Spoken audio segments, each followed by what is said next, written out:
أعوذ بالله من الشيطان الرجيم قل يا أهل الكتاب لستم على شيء حتى تقيموا التوراة والإنجيل وما أنزل إليكم من ربكم وَلَيَزِيدَنَّ كَثِيرًا مِّنْهُم مَّا أُنزِلَ إِلَيْكَ مِن رَّبِّكَ طُغْيَانًا وَكُفْرًا فَلَا تَأْسَ عَلَى الْقَوْمِ الْكَافِرِينَ.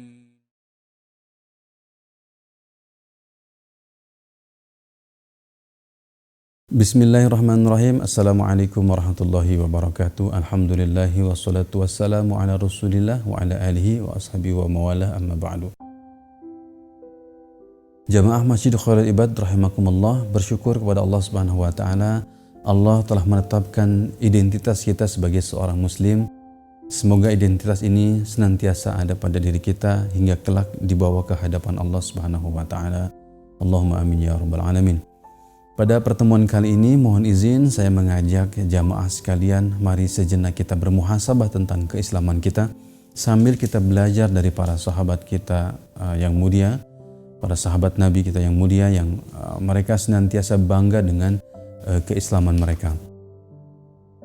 Ada sebuah ayat di dalam surah Al-Maidah ayat ke-68, Allah Ta'ala berfirman, "Qul ya ahlal kitabi lastum ala syai'in hatta tuqimut taurata wal injil wa ma unzila ilaikum mir rabbikum." Wahai ahli kitab, kalian tidak dipandang beragama sedikit pun hingga kalian menegakkan ajaran-ajaran Taurat, Injil dan Al-Quran yang diturunkan Rabb kalian kepada kalian. Para mufasir menjelaskan bahwa khitab ayat ini atau tujuan ayat ini memang adalah teguran bagi ahli kitab dari golongan Yahudi dan Nasrani. Pada masa Nabi SAW, mereka adalah generasi yang sering mengaku-ngaku paling beragama dan bangga dengan agamanya. Namun itu hanya sebagai pengakuannya saja, tidak kemudian ditampakkan dalam kesehariannya. Mereka hanya menjadikan agamanya sebagai bahan perdebatan, sebagai wawasan saja, tidak kemudian menjadi amal keseharian mereka. Maka kemudian turunlah ayat ini sebagai teguran untuk mereka. Ayat ini tentu menjadi teguran juga bagi kita sebagai kaum muslimin. Bagi siapa saja yang mengaku dirinya sebagai muslim, Allah mengatakan lastum ala syai'in. Kalian tidak dianggap beragama kalau tidak berislam. Kalian tidak dianggap seorang muslim kalau Islam hanya ada di mulut, kalau Islam hanya di KTP. Lalu tidak ada dalam aktivitas keseharian kita. Ia mengaku cinta kepada Al-Quran, tetapi Al-Quran tidak pernah disentuh, tidak suka dibaca, enggan ditadaburi, apalagi untuk dihafalkan. Maka kata Allah, lastum ala syai'in. Kalian hanya ngaku-ngaku saja. Mengaku cinta kepada Nabi SAW, tetapi tidak ada sedikit pun dalam hidup kita sunnah yang dilakukan. Tak nampak kecintaannya kepada sunnahnya. Bibir jauh dari salawat, tidak kenal dengan Rasulullah, sejarah Rasulullah ditinggalkan. Diam saja ketika sunnah dilecehkan. Maka kata Allah, lastum ala syai'in. Kalian hanya omong kosong saja. Mengaku cinta kepada Allah Subhanahu wa taala, tapi kemudian kita tidak memperlihatkan kecintaan kita dalam bentuk ketaatan kepada Allah. Kita jarang dekat dengan Allah, jauh dari rumahnya, menghindar dari masjidnya, tidak suka dengan ilmunya, tidak suka dengan kajian agama, malah lebih cenderung kepada keburukan, keharaman, kebencian terhadapnya. Maka kata Allah, lastum ala syai'in, kalian hanya omong kosong saja. Ayat ini sebagai teguran bagi kita sebagai muslim yang mengaku dirinya seorang yang Islam, tetapi tidak pernah nampak pada dirinya keislamannya. Islam tidak cukup hanya diaku saja. Islam harus muncul dalam keseharian kita, dalam amalan sehari-hari. Islam harus ada dalam kepribadian kita sejak bangun hingga kita bangun kembali. Hal serupa juga Allah tegaskan di dalam surah Al-Asr. Orang yang selamat itu bukan hanya orang yang beriman, tetapi Allah mengatakan illal ladzina amanu wa amilus shalihat. Orang yang selamat itu bukan hanya orang yang beriman, tapi ia harus juga beramal soleh. memperlihatkan keimanannya, memperlihatkan keislamannya dalam kesehariannya. Jangan sampai kita mengaku seorang muslim tapi dalam keseharian kita jauh dari sifat seorang muslim. Gerak-geriknya membuat orang tidak nyaman, perkataannya selalu menyakitkan, setiap apa yang didengarnya tidak melakukan tabayun, tidak klarifikasi. Telinga dan hatinya hanya mendengar apa yang ia dengar saja. Prasangka yang buruk yang akhirnya menjadi fitnah. Ibadahnya tidak seperti seorang muslim, akhlaknya tidak mencemirkan seorang muslim. Maka peringatan Allah Subhanahu wa taala tadi datang melalui ayat ini. Jamaah rahimakumullah. Lihatlah para sahabat radhiyallahu anhum. Para sahabat Nabi sallallahu alaihi wasallam. Mereka generasi terbaik, hidup mereka sangat pendek sekali dalam keislamannya. Tetapi mereka memperlihatkan keislamannya di hadapan Allah Subhanahu wa taala.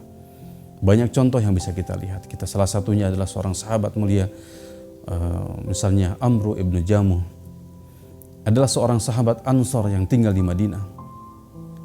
Beliau sudah sepuh, kakinya pincang, pekerjaannya hanya pembuat patung, owner dari perusahaan pembuat Tuhan. Kemudian 4 anaknya masuk Islam tanpa diketahui oleh Amr ibnu Jamuh. Dan Amr ibnu Jamuh punya Tuhan yang sangat disayanginya. Suatu hari Tuhannya itu, si patung itu disimpan oleh anaknya di tempat yang kotor. Pagi harinya Amr ibnu Jamuh mencarinya. Aina anta ya Rabb? Di mana engkau Tuhanku? Lalu ia mencarinya, kemudian ditemukan di tempat yang kotor, kemudian diambil lagi. Esoknya pun demikian, dikerjain lagi sama anaknya, dan terus sampai berhari-hari. Sampai akhirnya Amr mengatakan, aku lelah mengurus engkau wahai Tuhan. Singkat kisah, Amr ibnu Jamuh diingatkan oleh anak-anaknya. Kemudian beliau bertaubat dan mengucapkan 2 kalimat syahadat. Lihatlah, Amr ibnu Jamuh masuk Islam dalam usia yang sepuh, tetapi beliau tidak ketinggalan dalam mengajar amal-amal dalam hidupnya. Ia tidak mengisi waktunya kecuali ia memperlihatkan bahwa dirinya sebagai seorang muslim. Sampai akhirnya tibalah pada masa perang Uhud, 2 tahun dari keislaman beliau. Nabi SAW mengumumkan peperangan dan Amr pun mempersiapkan dirinya untuk mengikuti perang Uhud tersebut di usianya yang sudah renta. Kemudian menuai protes daripada anak-anaknya. Wahai ayah, di usiamu yang renta ini engkau tidak akan mungkin mampu untuk ikut perang dengan kondisi seperti ini. Apa kata Amr? Wahai anak-anakku, kalian jangan menghalangi aku ingin masuk surga. Lalu singkat kata ia pun mengikuti peperangan Uhud dan akhirnya mendapatkan cita-citanya, syahid pada perang Uhud. Dan bukan hanya Amr ibnu Jamuh saja yang syahid, tetapi 4 anaknya pun ikut syahid pada perang Uhud. Hidupnya hanya sekitar 2 tahun saja dalam Islamnya. Hidupnya hanya sebentar saja menjadi seorang muslim. Tapi ia bawa keislamannya bertemu dengan Allah Azza wa Jalla. Setelah perang Uhud, datanglah istrinya dengan membawa unta, hendak mengambil jenazah suaminya dan dibawa pulang ke Madinah. Tetapi setelah dinaikkan ke unta itu malah tidak mau bergerak ke kota Madinah. Kemudian istrinya ditanya, apa yang dikatakan suamimu sebelum meninggal? Lalu ia mengatakan, suamiku ingin menjadi syuhada di Uhud dan tidak pulang ke Madinah. Akhirnya beliau dan ke-4 anaknya menjadi saksi di antara 70 syuhada yang dimakamkan di perang Uhud. Jamaah sekalian, 60 tahun kemudian terjadi longsor di sekitar Uhud. Para syuhada tersingkap jenazahnya, di antaranya adalah jasad Amr ibnu Jamuh. Yang luar biasanya, jasadnya masih utuh dan masih segar. Allah menjaganya, menjaga orang-orang yang menampakkan keislamannya. Bahkan bukan saja dalam hidupnya, tetapi Allah jaga sampai hanya tertinggal jasadnya saja. Contoh lain jamaah sekalian. Ada yang namanya Sa'ad bin Mu'az. Ia adalah tokoh Madinah ketika perang Khandaq, perang dengan sekutu Yahudi. Semua para sahabat sibuk dalam peperangan tersebut. Tiba-tiba malaikat Jibril datang kepada Rasulullah SAW kemudian bertanya, wahai Muhammad, siapa yang meninggal? Kemudian Rasulullah SAW terheran dan bertanya kepada Jibril, ya Jibril, memangnya ada apa? sampai engkau datang ke sini hanya untuk menanyakan siapa yang meninggal. Kemudian Jibril berkata, ya Muhammad, ihtazza arsyur rahman, singgasana Allah bergetar. Dan ribuan malaikat turun ke bumi hanya untuk menyambut satu orang sahabatmu yang meninggal.